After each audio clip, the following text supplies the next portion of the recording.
What's up, y'all? In this video, we're gonna have a quick discussion about Marks brand profile cylinders, which I have covered in a couple of other videos, not specifically really, but in the past, and we've seen gates and certain iron security. I've discovered people call them different things. We call them bar doors, some people call them storm security doors, some people call them security doors, but metal doors or metal gates that use a very narrow backset mortise or a profile style mortise lock, and in the US it's going to be the Marks brand. And we're going to take a look at the double cylinder and the single cylinder, and I want to show you a problem that you may run across if you get a phone call on these guys and an issue with people not able to use their key in them. So let's take a look at them.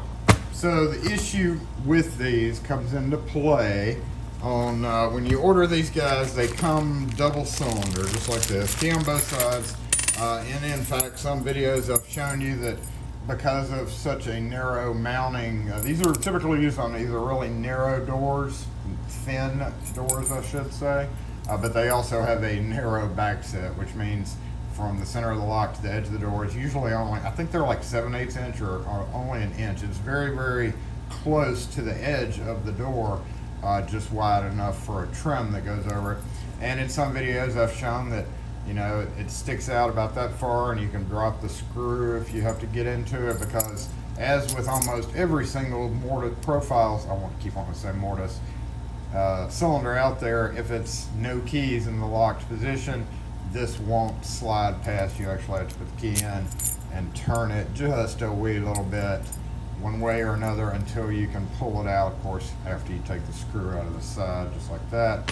And then these come chamber cap set screw. I want to say, we're going to go ahead and look at it now just because I'm curious. I want to say they used to be Metro, but then they changed it to not that one, but I think I want to say now it's an American size.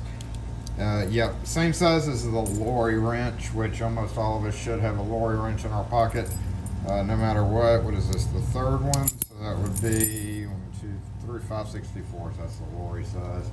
So really no problem rekeying them. These come, and they can be keyed to, these come with the typical Marks blank, which can be keyed up to any number of these key blanks. That's right. You can use a quick set, fits fine. You can use an arrow key, which is typically what we use to copy them on when somebody brings these guys in. As you can see, I've got it copied. I actually code cut this. I was trying to find the depth and spacing. The only thing I came up with was I've tried arrow, I've tried Seagal. Maybe somebody else has it. I didn't really spend enough time to look up the actual depth spacing, but it's weird. I ended up using a Lockwood large pen, and instead of 5, I would do 4, but a little bit deeper. So like 4.1 or 0.2. But then when you get down to the last one, it's actually the right size a little bit deeper. So in this case, it was 53172. The spacing is exact for the Lockwood large pen card, but the 5 would turn into a 4.1 or 2. 0.2 is I think what I did. 3 would turn into a 2.2. 1 would turn into 0.2. And then 7 is 6. But when you get to 2, it stays the same. It's kind of wonky code cutting these. If you have the space and depth information, feel free to avoid me having to go look it up to post it here or to tell me where to find it. It may already be on the HPC website, I don't know, or Seagal, so, or original, which these Marks keys are ridiculously expensive for a brass key. Most ridiculous cost of a key that I've ever seen. The problem comes into play, and we've had this over the years, is and it doesn't happen often because most of the time they're on a gate, which is why they're double cylinder, so somebody can't just reach through. If you had the thumb turn version, obviously if this was on an open air gate, this would meet fire code, but you would be able to just reach through and open it. And when I say gate, I'm typically talking about residential garden gates that protect their backyard. In that case, it doesn't really fall under, unless it's a rental, but most of the time these are homeowners in fancy homes, almost always. So in that case, it typically doesn't fall under any issues with fire code, except when they go to sell the house in certain jurisdictions, then they make them change them. Of course, having a thumb turn, you'd be able to there would be a problem there, being able to just reach through and turn it. However, what the problem is put that in, we turn it, right? No problem. There is a little spring activated kind of plunger in here that falls in to make this work. If you cut the tip of the if we cut it back and we put it in, it would turn, but it wouldn't actuate this, because the tip of that key actually has to do its thing, which is why it's important actually to make it on certain types of keys, because if you made it on one type of key and that tip wasn't, long enough to do its thing, it wouldn't do its thing. The problem comes into play is there's security companies out there that tout, their $10,000 doors, and they always put these locks on them, and they're always double cylinder. Typically, they're also elderly.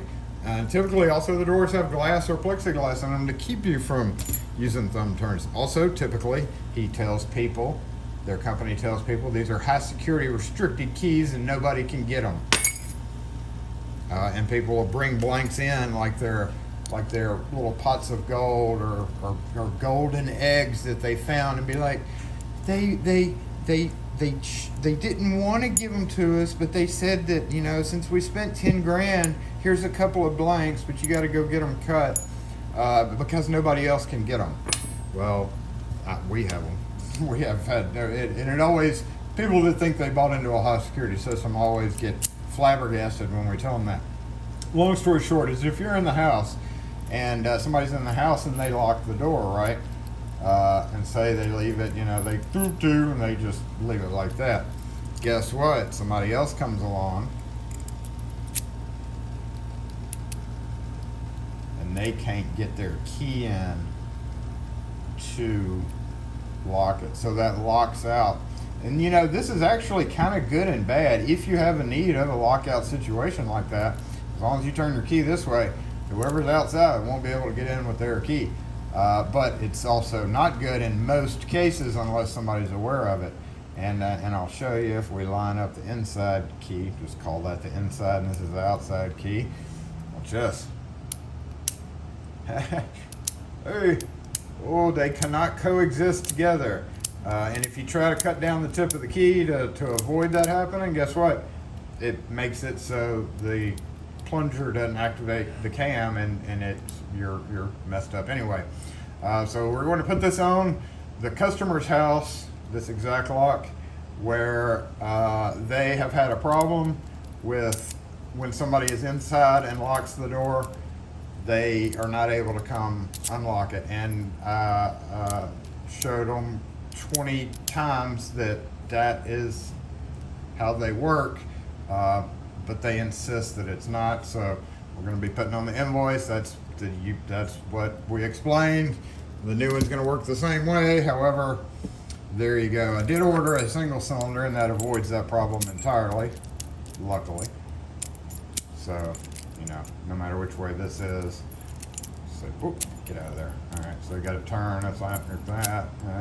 So you may have to spin it a couple more times for it to catch and engage, but I did buy the single cylinder just in case they decided to do it. And again, if you happen to know the exact depth and spaces, again, I tried Seagal, tried Arrow. Most of the time it doesn't matter because I don't do that. Most of the time we're keying it to like a quick set key. And while I'm talking about that, the quick set, if you key it to anything else, right, the spacing is screwy. And also, while you could take that clip off and take it apart, most of us are just going to utilize this. If you try to cut a key to say 41125, let's just use that as an example, and you try to use quick set depths, so if we had a 4, it may work on the first few chambers, but when you get down to that end, because the point of the key or the tip of the key is going to be, the spacing is going to be a little bit screwy, that a regular quick set number is not going to work. So I highly advise you to, one at a time, do your chambers.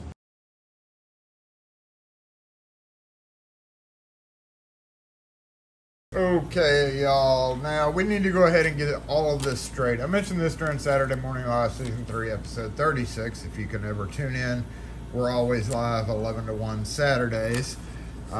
This was some decoding of the keys. Now I'm going to kind of just show this, but we're going to, and it'll probably come out pretty much the same, but we're going to actually start over in this video. And I mentioned that out of all of the cards, I noticed that the Lockwood's Large Pen Sectional card 33 had the closest matches to what I've measured out. 433, 589, 755, 745. So it is a little bit different than the Lockwood, but we're going to go ahead and just mic all this out to see what we have. And then kind of match it up to that. So let's just go ahead and put that there. And also in Saturday Morning Live, I mentioned I tried this with the 14MC and the 1011 wheel. All right, so 260. It looks about center. So we'll say 268. Now I would recommend, if you were code cutting these, that you 268. Let's put this over here to see what we have. We had wait.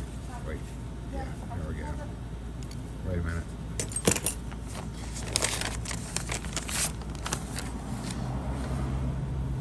Yep. So 277 was the first one, and then 267 was the second one, 268. So any which way we go about this, we're going to have to just give it a little widen, kind of like you do quick set cuts where you widen it a little bit. Probably would be the safest thing to do. We got 431, and over here we got 433. Let's see what 433 looks like. It's like right in the center. I would say, yeah, 433 looks good. So we're going to go 433. Next we had 589, which was a Lockwood one for sure. I don't know what Lockwood spacing has to do with marks, but 570, 570. 578, 589, 589. I got 589 twice on that. Let's make sure we're still zero. This is a cheap micrometer. Right about there. 569, 589. I don't know how I got 589. That's way over there. Unless I'm not holding this right.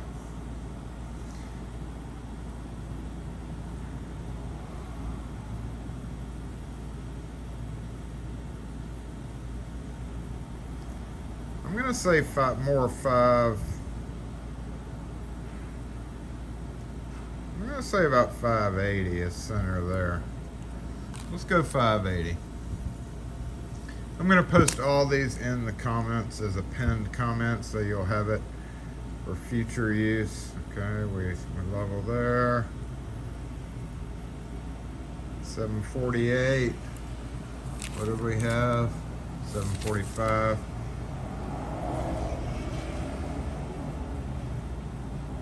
You could say 745 and then widen it a little bit. 742, that's not quite yet. Let's go 748 on that. Is that 745 there? So 748. Hey, where'd my pen go? 748. Now these are all going to be 5 pins, so we're not going to worry about that 6th. Okay, last 894, and we had 901.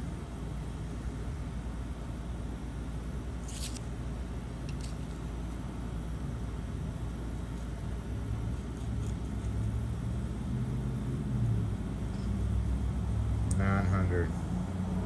Let's just go straight up 900. 901 silly. 900. We're going to be widening.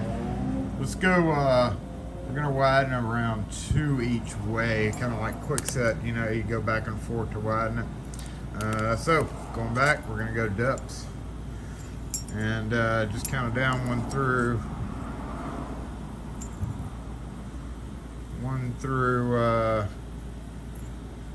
8. 320 depths. What did we have here? We had 2 different sets of depths. Let's move this over here a little bit so you can see them both. Yep, 319, 328 is what I came up with the first time for some reason, and then 319. But here is what I was kind of talking about. So, let's see. 319, yep. Then we had an older. Some of these were older marks. Here's an older marks. Number 1. Let's just double check it against 319. We're definitely going to go 319 for number 1. I have not seen a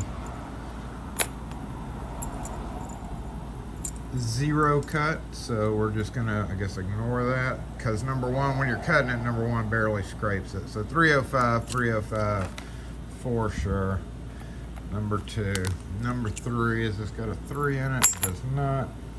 Hardest part was finding enough marks keys to come up with all the numbers. 291, yep, 290.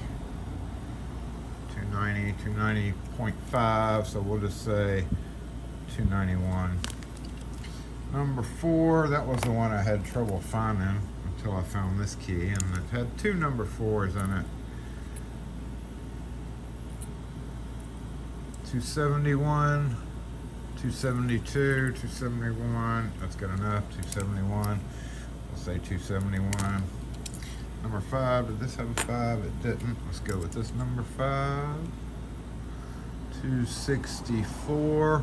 We had 266, so that's 264.5. 265. We're gonna go 265. And I had 260 here and 266 here, so I got 2 different readings somewhere along the way. Maybe it was here. 266. Look at that.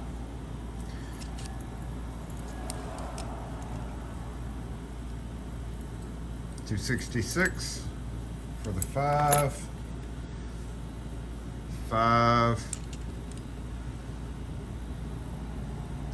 264. 260. Where did I get that 5?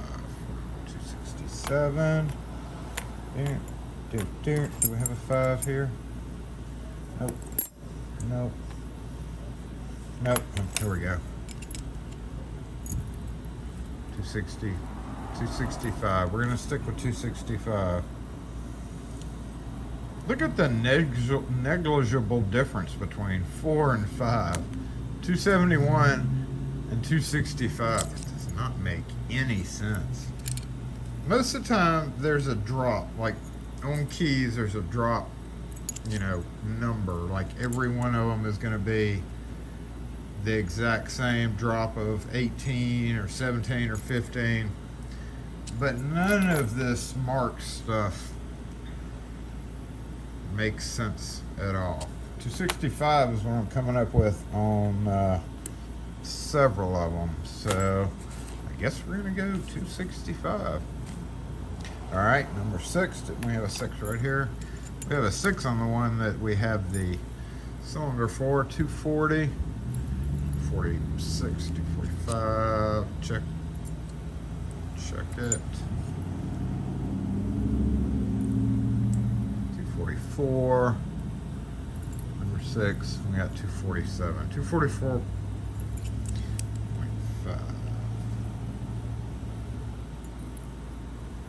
244.5. We're just gonna go 245. All right, number 7. We're getting down to it. There's one on this. Okay, 232.5. So we'll say 233. We're matching up all the way across there. So I've measured that multiple times. 233. Look at the difference in that. That is just insane for a lock company to have that weird difference. Where's our 8? Did we have an 8? Yeah, here's an 8. That's the deepest one I could find. So 8, 212, 212, and 212. 212 is good. All right, so now we're going to go ahead and cut this 61276 on a actual Marks key. Most of the time you can use arrow keys. This is our de facto blank for Marks bar door locks or profile cylinders or even mortise cylinders. We always use the AR1. So let's do another thing here. Let's check out something because I'm highly curious about that. The only difference that I've seen in the two is the bottom shoulder. See how there's no bottom shoulder here? That really isn't going to make a whole lot of difference, but I do want to do one thing here. 0 out, 0, blade height 331.5, 331.5. So the blade height is the same. So we're just going to go ahead and burn one of these blanks. I don't really want to. And I'm going to show you the difference between the 14MC and the 1011.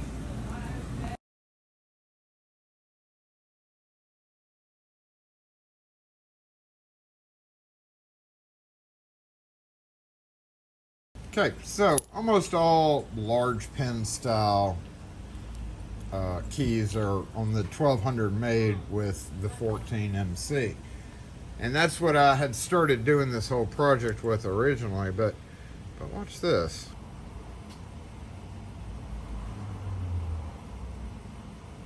See it?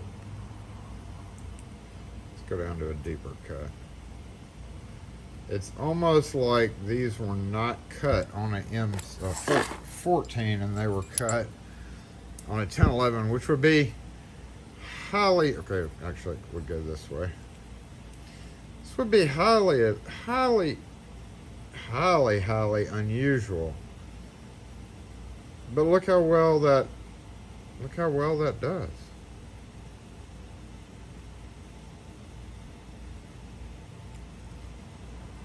So we're going to cut both of them to those specs, one on a 1011 and one on a 14MC. We're going to widen the cuts by 2 like I have down here on the 1011, just because I feel like really the 1011 shouldn't even really be used, but I mean, heck, Mark's done funnier things, so I guess we'll just see what happens. I'm going to speed up through this, but rest assured I'm cutting the 612, oh, not that one, 5, where's our 612, oh, where'd it go? Here it is, 61276, so that we can check it in this. Now, factory keys, factory pinned, I hadn't done anything to this.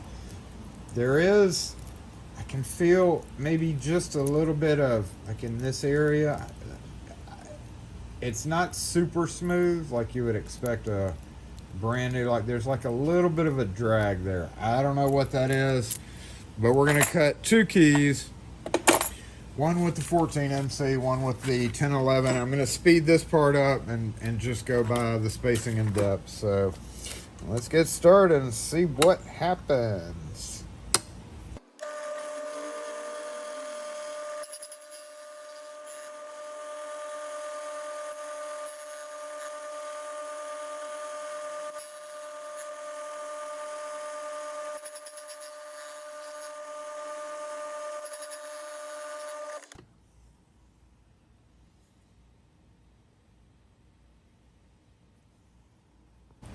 Okay, went and brushed it off. Let's give this guy a try.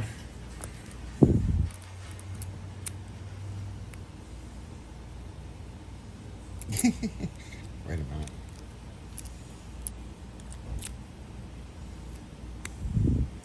Wow.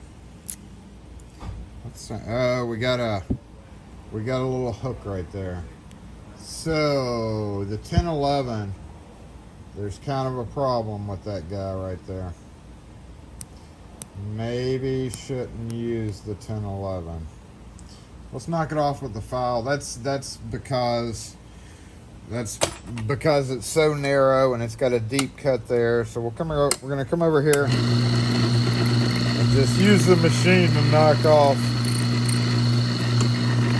that little point.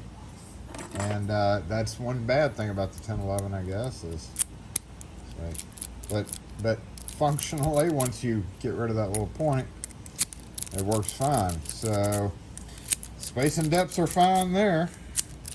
Just make sure you don't have any little points in the way. Now let's go ahead and switch it over to the 14MC. Obviously, we won't have a problem with the point there because the 14MC should take away enough of that to not have to worry about that little problem, but we'll give it a try and see what comes of it. Probably, even though it's going to be wider than factory, I would almost say use the regular, the 14MC, just to, you know, cover your butt, just so you don't have to worry about those little points. All right, 14MC, here we go.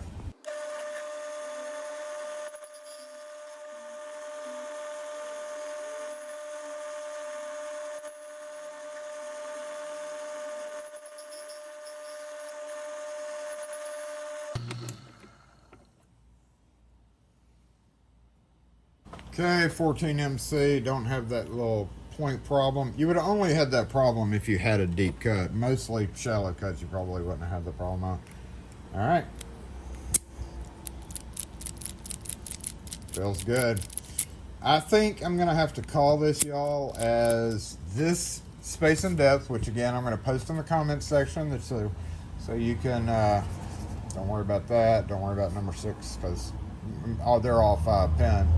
And that's what we're gonna have to go with, 14MC. I just found it interesting that when you hold the wheel up to the original, the cuts are, you know, a little bit sharper. If we hold these two together, and maybe they use a weirdo wheel, but if we hold the two up to each other, like, you can definitely see the difference in the width there. Look how much wider that is. And in some cases, especially if you have a max difference, look at that. That's a huge difference. I mean, this definitely looks like it's made on a 1011 wheel or a narrower wheel. You know, it could be, maybe it's on the Sargent wheel, which is, I don't know what wheel they use. I mean, nobody knows because nobody in Lock Force today really could find anything other than the high security lock information, but you can definitely tell that the 14MC is wider than the factory cuts, which, good, bad, who's to say? If you had an 8 next to a, you know, if you had something that was really close to a max issue, you may have problem with it, but as of right now, this seems to be the best bidding with the CW 14 MC wheel. If you use the 1011, then watch out for points. I guess you could use either. Probably safest bet would just go to the 14MC. And there we go. Hopefully this will solve some issues for y'all if you ever run into that same problem. And another thing I wanted to do is do one more thing here. So most of the time you can take a lorry wrench. We all should be carrying a lorry wrench. And you know, when you get to rekey these, you come and you do this and you dump all the pins, and you have to kind of one at a time go through to figure out which pin. Oh, this is the old cylinder, by the way, that I took off. There was a little bit of an issue. One of the problems with these is the tip of the key actuates this spring-loaded plunger. We're going to take a look at that when I get it apart. And it'll wear out after time, and the key will sometimes just turn without activating the plunger, which actually makes that turn. Oh, there's one missing. So what I want to do here is we're going to see which bottom pins are going to be used. And hopefully this will make this easier for somebody in the future. Now, I still recommend, if you're rekeying this in the field, even if I come up here and we get exactly the info you need, I still highly recommend, number one, clearing out that progressive pinning them one at a time. So if we have a 6, which one was this? 6, 6, 6, 6, 6, 6. I didn't bring, oh, let me go grab the 6. There we go. I marked them. This was the 1011. I can still see just a little bit of a point right there. So, and then this was the 14 MC. And funnily enough, since we widened the cuts, they look very, very similar. And they still look a little bit different than the original. So I don't know. The 1011 looks so close to original. It's just so weird.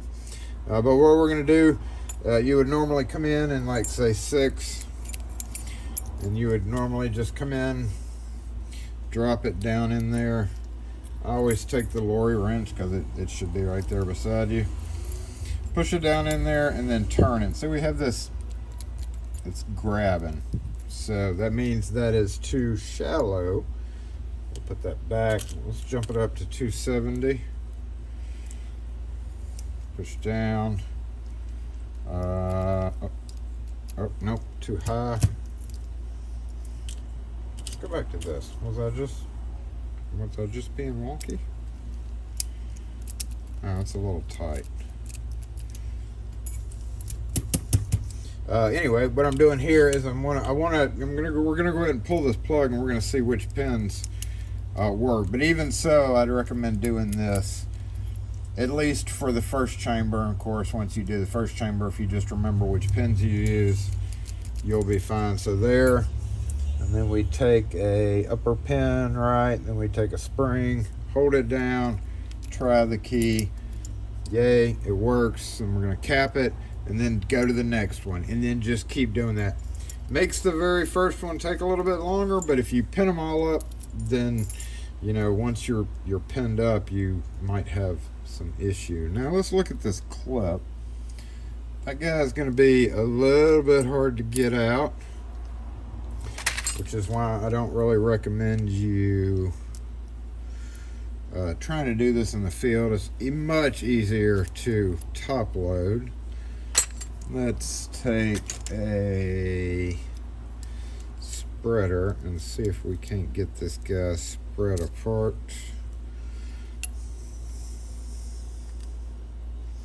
I don't know if this is a bendable clip or what.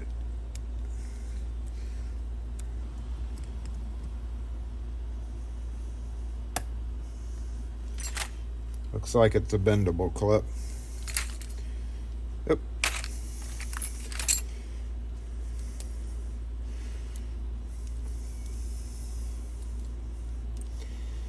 And while we're in here, we can see the components.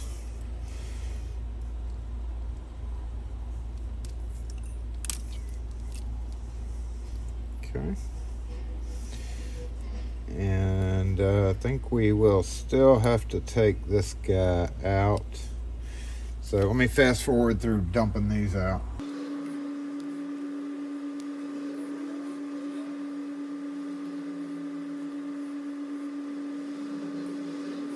So in case I don't show the very beginning of the video before I let all this drop out, the whole point of the initial video before I jumped off into space and depth was on double cylinder profile cylinders, which you see on gates a lot. If this key, say this key is in here and it's turned like this, and you come in with the key from the other side, it won't go all the way in, and you can watch that by, let's hold this in, so push that in and it comes out. See how that, so if you have a storm door and somebody locks it from the inside and just leaves it turned, somebody else walks up and guess what? They can't get in, they're locked out. So that's one kind of major problem with that. With the single cylinder, that's not the same problem.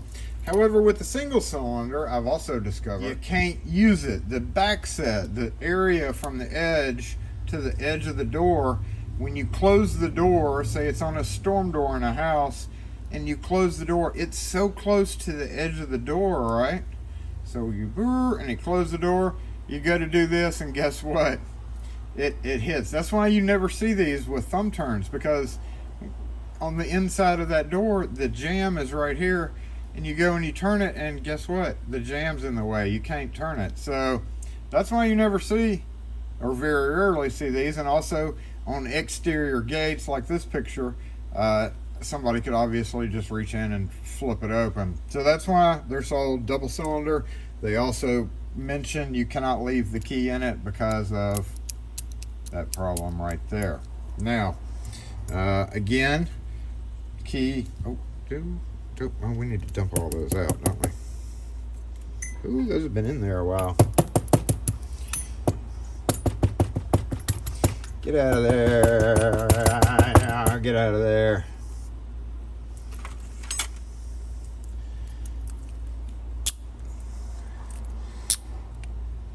I think we're out. Let's go ahead and take this clip off the other side.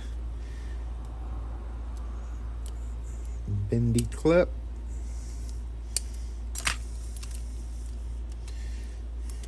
And we will see at that point what is going on. Did we lose a piece? Yes, we lost a piece. There we go. So let's take a close look at that, which this is in the center of this guy. That's what allows it to turn. All right. And the key obviously contacts it and pushes it in just enough to turn. Oh. All right.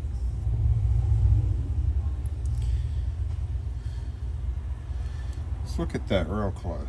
Focus. Boom. See how on that side this was the problem side?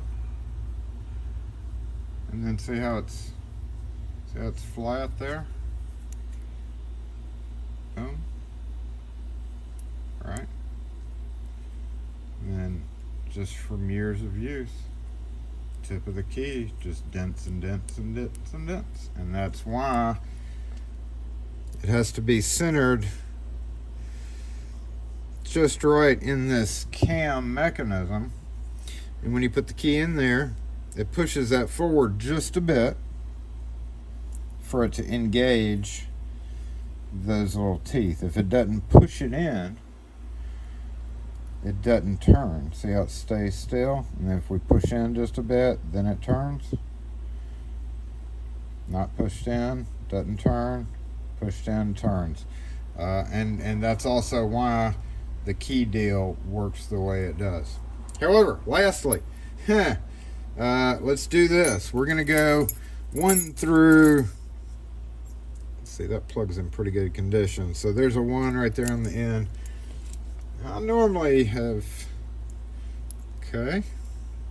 Hold up, let me get that paper. Okay, so we're just going to put it beside that. One pin was, what was it, 186. Is there a 2 in here? There's not a 2. There is a 2 in the 3rd position. So normally I kind of go by color. So if that was gold, we're going to try 201. That's 3rd position. Sticks up a little high. So that is definitely not that. And that all comes back to the wildly close differences in the two. Looks like, let's zoom in a little bit so y'all can see. Looks like 2 right there. Zoom, focus. Looks like 2 is pretty much it. If I can't believe 1 is 186 and 2 is 195. That doesn't make a whole lot of sense, does it?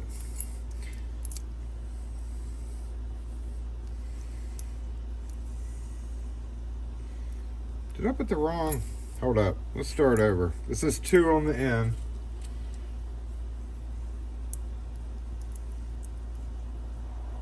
Okay. Let's go 1. No. 177 for 1.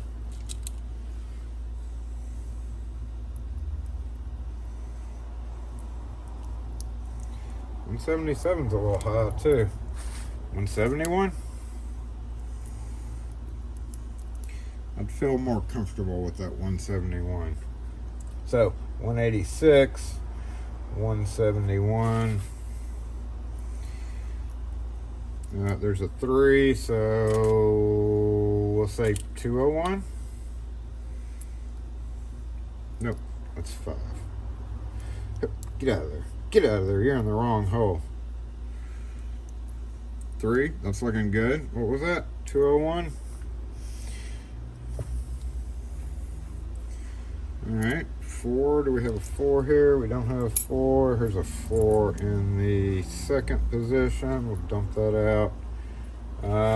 By progression, we'd go 216. Actually, I know this one. It's 213. No, it's not. 219. No, it's not. It's super weird. 228. Yep. Okay, let's find another 4 and double check that. There's a 4 on the end down here. 228. Let's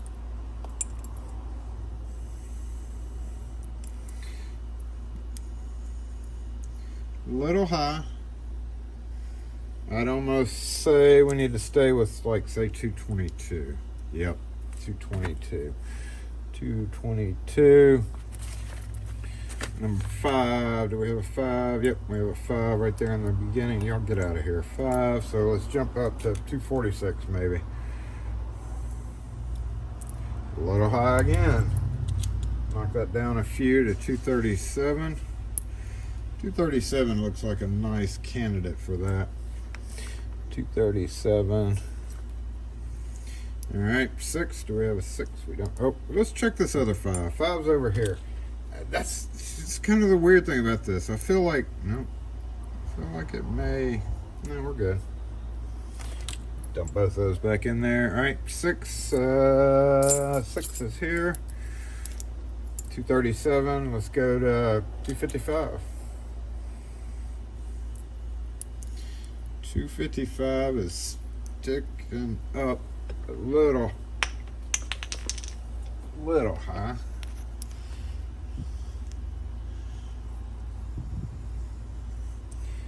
I don't know. I'm thinking 252 would be a little bit better for that one. Yeah, we'll say 252. All right, 7. Oh, we got a 7 in the number 4 position, so 252. Let's say 267. 267. Oh, look at that, a little high. A little high. 261. Talk about close to 261 is much better. And then 8. This was only had one with an 8 in it, and it was the old guy in position 3. So 261, 8. Let's go 276. And if there's a 9, it would. Oh no, no, no, no, no. Let's try 285. 285, that's even a little focus. It's even a little shallow right there. 288 or 291. 291 may be a little bit too high. No, 291 is a little high. You could probably get away with that. 288, what do you think? 288 or 291? Let's just say 288. All right, so now the question is, let's pin up our 14MC to our numbers over here. So 6, which is 252. Oop. 1 is 171. Look at that. 1's a little shallow. 612 is 186. It's a little shallow. Maybe we need to jump the depths up 1 point. 7, which was 261. And 6, which is 252.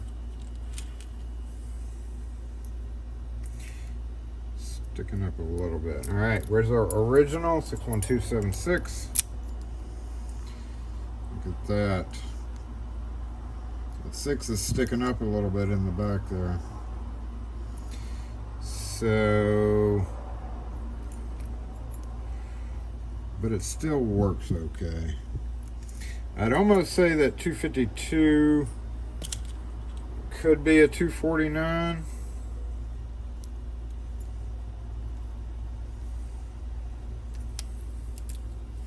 But you know, there is a little bit of leeway. Where's the 1011? 1011. Oh, look at that. It jumps up. Focus. Jumps up at the end a little bit. But it still works. I don't know. Use your own judgment. I still say don't bother taking them apart like that. Just do this. You can go by that and then just progressively pin it. Really, honestly, y'all, that's the best way to do it, is just one pin at a time. Maybe this will help. So write that down on your chart of important stuff. I wouldn't do the 1011. I'd just stay with the 14. And honestly, I'm sick of dealing with this Mark cylinder right now. So anyway, if you have any questions or comments that I have not covered, I don't care enough to do it. Just figure it out yourself. One at a time. It's the best way to do it. Pull the things out, dump them all, put in a pin at a time, check it with your top spring, cap it. Next one. Once you know which numbers, you can go by those for sure, but I don't trust the little inconsistencies that they seem to have. They're not very consistent, it seems like. Just off just a little bit, and it's just one of those things where it'd be best just to do it to the one side, write it down, or try to remember which ones you use, and then go from there. So anyway, thanks again. I'm going to put this in the comments as a pinned comment so that you can always search our name and Marks and find this if you ever need it. But thanks for watching, y'all. If you have any questions or comments, post them in the comments section anyway, and I'll try to answer them. See you next video.